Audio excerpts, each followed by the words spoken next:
Assalamualaikum warahmatullahi wabarakatuh. Baik, pada kesempatan kali ini saya akan mempresentasikan proposal bisnis plan. Adapun proposal bisnis plan yang saya presentasikan yaitu mengenai penyediaan peralatan penunjang pembelajaran. Yang mana proposal ini saya buat untuk memenuhi ujian akhir semester, yaitu mata kuliah pengantar kewirausahaan administrasi pendidikan.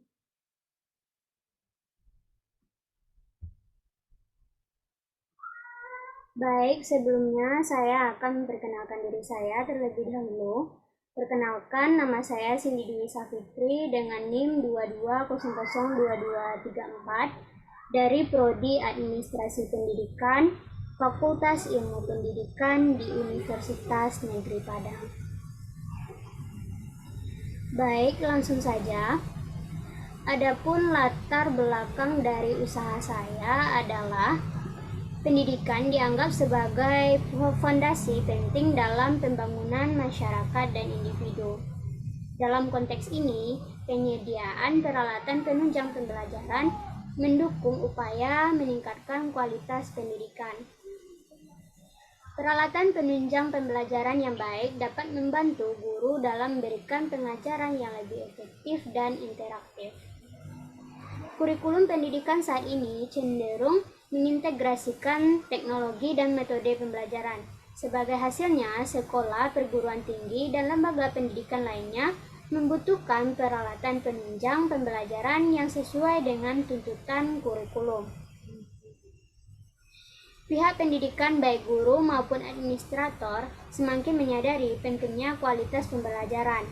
Oleh karena itu, mereka mencari peralatan yang dapat meningkatkan pengalaman belajar siswa dan memfasilitasi proses belajar dan mengajar.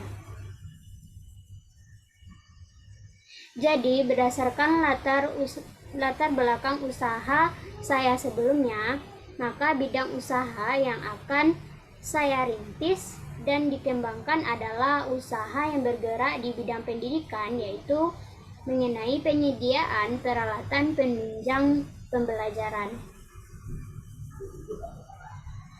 Kemudian, adapun visi dan misi dari usaha saya, yang pertama yaitu visi usaha saya,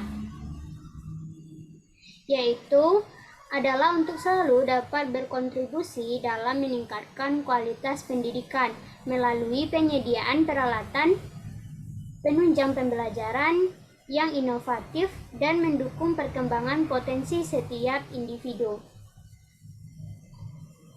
Kemudian, misi dari usaha saya adalah yang pertama, memberikan solusi pembelajaran terkini, yaitu menyediakan peralatan pembelajaran terkini yang mendukung metode pembelajaran yang inovatif, termasuk peralatan terbaru dalam pendidikan.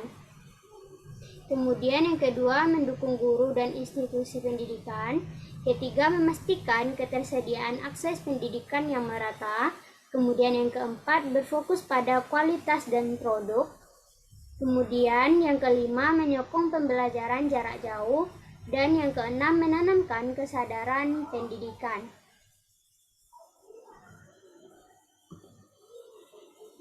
Kemudian adapun deskripsi dari usaha saya, yaitu yang pertama, tujuan usaha saya. Yang pertama, untuk meningkatkan kualitas pendidikan, yaitu memberikan kontribusi positif terhadap peningkatan kualitas pendidikan dengan menyediakan peralatan penunjang pembelajaran yang mendukung metode pengajaran yang inovatif dan efektif. Kemudian, menyediakan solusi terkini,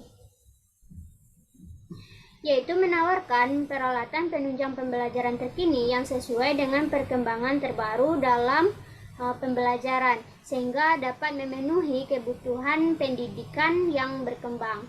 Kemudian yang ketiga, mendukung guru dan siswa, yaitu memberikan dukungan maksimal kepada guru dalam mengajar dan memfasilitasi siswa dalam proses belajar mereka, baik itu di lingkungan kelas maupun pembelajaran jarak jauh.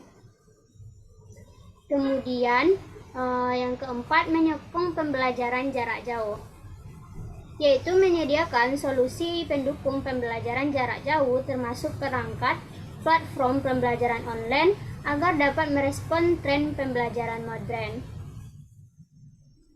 Kemudian yang kelima yaitu menciptakan inovasi dalam pembelajaran, yaitu mengembangkan produk baru dan inovatif yang dapat meningkatkan pengalaman belajar siswa dan memfasilitasi metode pembelajaran yang kreatif. Kemudian yang terakhir, mendorong kesetaraan pendidikan, yaitu membantu menciptakan kesetaraan dalam akses pendidikan dengan menyediakan solusi yang terjangkau dan dapat diakses oleh berbagai lapisan masyarakat.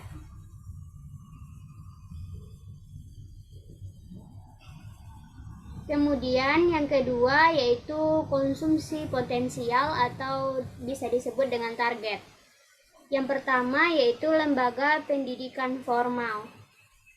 Lembaga pendidikan formal ini meliputi sekolah dasar, menengah, perguruan tinggi, dan universitas. Kemudian yang kedua, lembaga pendidikan non-formal. Lembaga pendidikan non-formal ini meliputi lembaga pelatihan dan kursus. Lembaga-lembaga ini memerlukan peralatan yang mendukung kegiatan pelatihan dan pembelajaran keterampilan. Kemudian guru dan pengajar. Guru dan pengajar memerlukan peralatan interaktif seperti papan tulis, alat tulis, dan lain-lain untuk mendukung pengajaran yang inovatif dan kreatif. Kemudian selanjutnya mahasiswa dan siswa.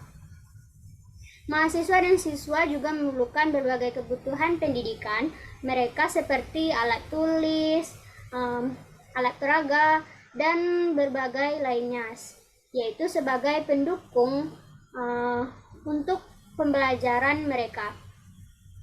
Kemudian yang terakhir yaitu pihak berkepentingan pendidikan. Pihak berkepentingan pendidikan adalah seperti orang tua dari siswa dan mahasiswa. Orang tua dapat menjadi konsumen potensial untuk sumber daya pembelajaran tambahan, perangkat baru bantu, dan untuk mendukung anak-anak mereka dalam proses belajar.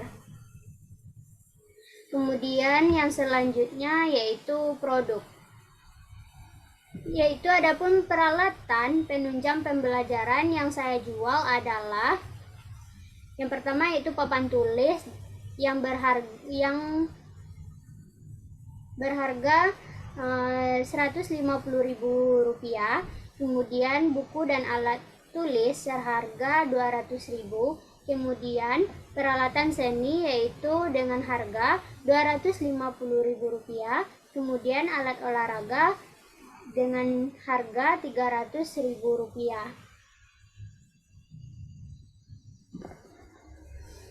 Kemudian pemasaran yang saya gunakan dalam bisnis saya adalah untuk saat ini wilayah yang saya fokuskan untuk dilakukannya pemasaran yaitu di Padang, tempatnya di Kecamatan Padang Utara dan sekitarnya.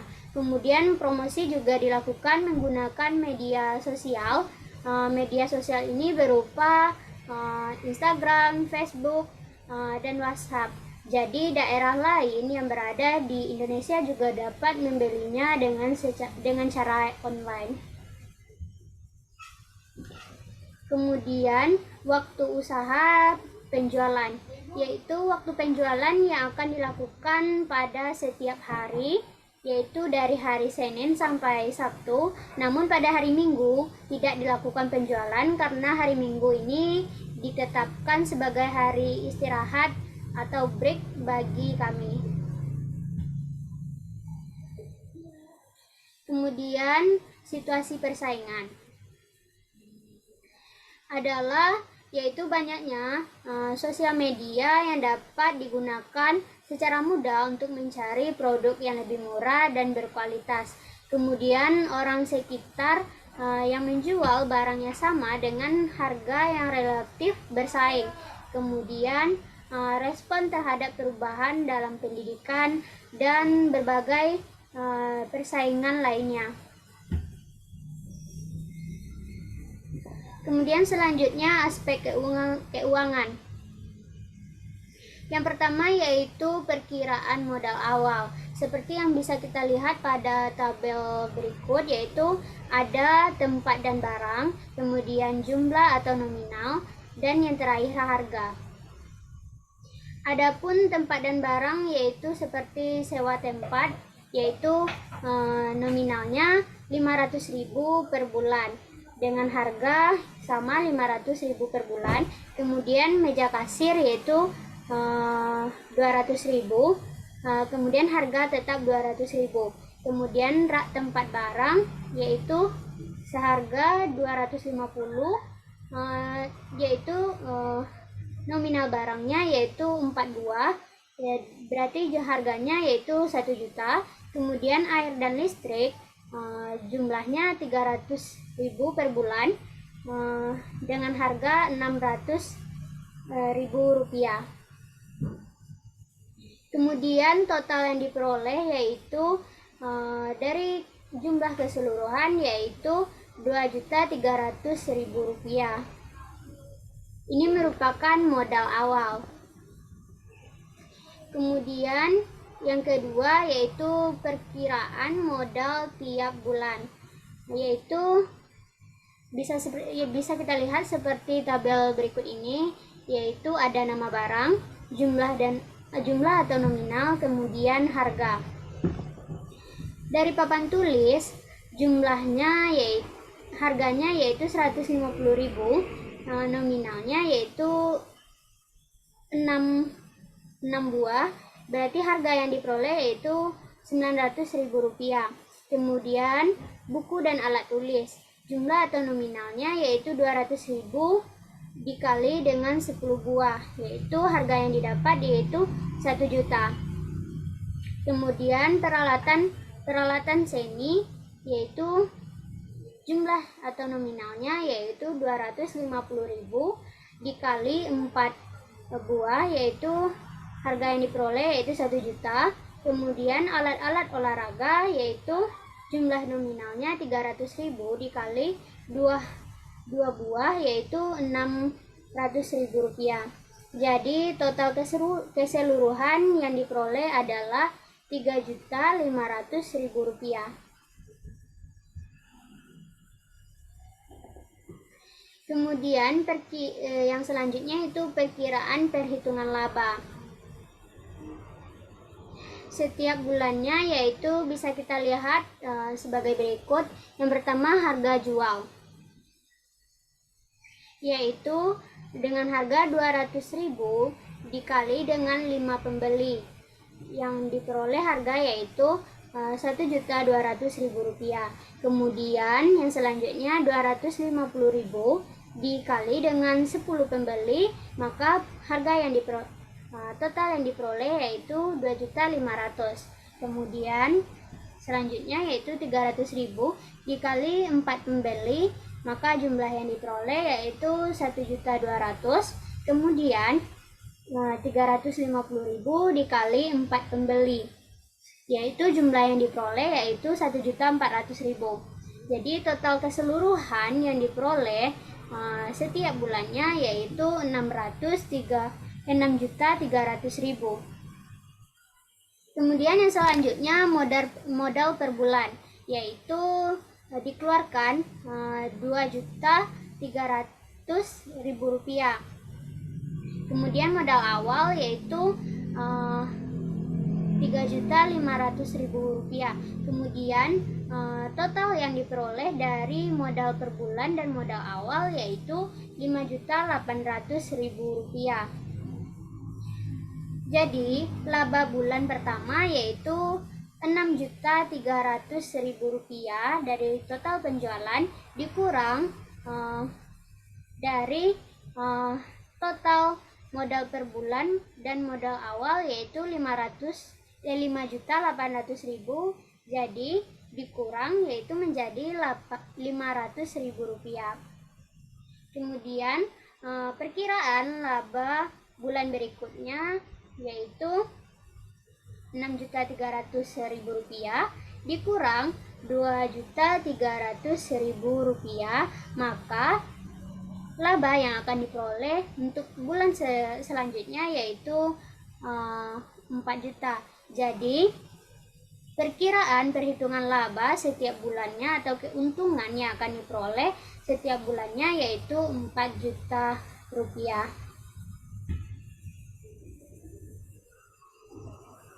Jadi dapat disimpulkan, peralatan penunjang sangat penting dalam proses pembelajaran di berbagai tingkat pendidikan. Dalam konteks ini, penyediaan peralatan dan perangkat pembelajaran mendukung upaya meningkatkan kualitas pendidikan. Peralatan penunjang pembelajaran yang baik dapat membantu guru dalam memberikan pembelajaran yang lebih efektif dan interaktif. Kemudian dengan munculnya pendekatan pembelajaran baru dan inovatif seperti pembelajaran berbasis proyek atau pembelajaran berbasis bermain memerlukan peralatan khusus. Usaha ini dapat muncul sebagai respon terhadap permintaan akan solusi pembelajaran yang lebih menarik dan berinteraksi. Jadi dari penjelasan di atas saya memutuskan untuk mengembangkan usaha penyediaan peralatan penunjang pembelajaran yang tentunya akan selalu dibutuhkan oleh semua pendidik dan seluruh pelajar, baik itu siswa ataupun siswi dan mahasiswa, dalam proses penunjang proses pembelajaran di berbagai tingkat pendidikan. Jadi saya memutuskan untuk membuka usaha yaitu penyediaan peralatan penunjang pembelajaran. Kemudian dengan saya berbisnis ini, saya berharap dapat memperoleh keuntungan pengalaman dan materi sehingga dapat meringankan beban orang tua saya dalam membiayai saya dalam masa perkuliahan ini. Sehingga setelah saya lulus kuliah nanti, saya telah memiliki lapangan pekerjaan saya sendiri. Baiklah, sekianlah video presentasi proposal bisnis plan saya. Atas kurang dan lebihnya saya mohon maaf. Saya akhiri, wabillahi taufiq wal hidayah. Wassalamualaikum warahmatullahi wabarakatuh.